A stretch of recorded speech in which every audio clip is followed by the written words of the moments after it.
સમાચાર હવે અમદાવાદથી જ્યાં નીટની પરીક્ષા રદ થતા વિદ્યાર્થીઓને ભારે હાલાકી પડી।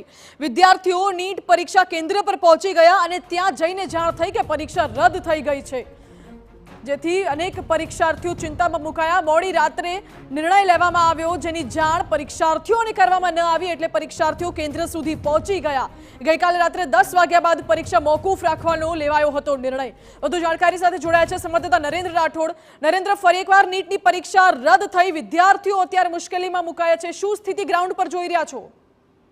જી, નીટની જે યુજી પરીક્ષા લેવાઈ હતી એમાં પેપર લીક સહિતના અનેક આક્ષેપો થયા છે, ત્યારે આજે બીજી નીટની પરીક્ષા આયોજિત કરવામાં આવી હતી, પરંતુ ગઈકાલ મોડી રાત્રે લગભગ 10 વાગ્યા અને 11 મિનિટે આરોગ્ય વિભાગ દ્વારા આ કેન્દ્ર સરકારના જાહેરાત કરવામાં આવી કે કેટલાક કારણોસર આ નીટ બીજીની પરીક્ષા છે એ પોસ્ટપોન કરવામાં આવી છે। મોડી રાત્રે જાણ કરવામાં આવી હોવાના કારણે વિદ્યાર્થીઓ સુધી આ બાબત પહોંચી શકી ન હતી ને એના જ કારણે આજે સવારમાં 9 કલાકે પેપર હતું, સવારમાં 7 વાગ્યાથી એન્ટ્રી હોવાના કારણે સવારમાં 7 વાગ્યાથી જ વિદ્યાર્થીઓ જે તે સેન્ટરો પર પહોંચી ચૂક્યા હતા અને એક રીતના ફરી એકવાર વિદ્યાર્થીઓ મુશ્કેલીમાં મુકાયા છે, કારણ કે ડોક્ટરી પૂર્ણ કર્યા બાદ જે પોસ્ટ ગ્રેજ્યુએટમાં જવા માટે પણ નીટની પરીક્ષા આપવી પડતી હોય છે અને એની પરીક્ષાનું આયોજન કરવામાં આવ્યું હતું, પરંતુ જે પ્રકારે યુજી નેટની અંદર નીટની પરીક્ષામાં ધાંધલી થઈ છે અને એની તપાસ ચાલી રહી છે, ત્યારે આરોગ્ય વિભાગ દ્વારા કેન્દ્ર સરકારના આ પીજીની પરીક્ષા છે એ પણ પોસ્ટપોન કરવામાં આવી છે અને એના જ કારણે વિદ્યાર્થીઓમાં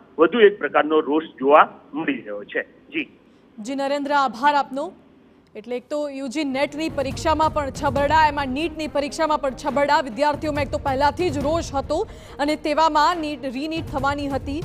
અત્યારે વિદ્યાર્થીઓ પરીક્ષા કેન્દ્ર પર પહોંચી ગયા છે, આ દ્રશ્યો આપ જુઓ, પરંતુ મોડી રાત્રે નિર્ણય લેવામાં આવ્યો કે પરીક્ષા રદ થઈ અને વિદ્યાર્થીઓને હાલાકી વેઠવવાનો વારો આવ્યો।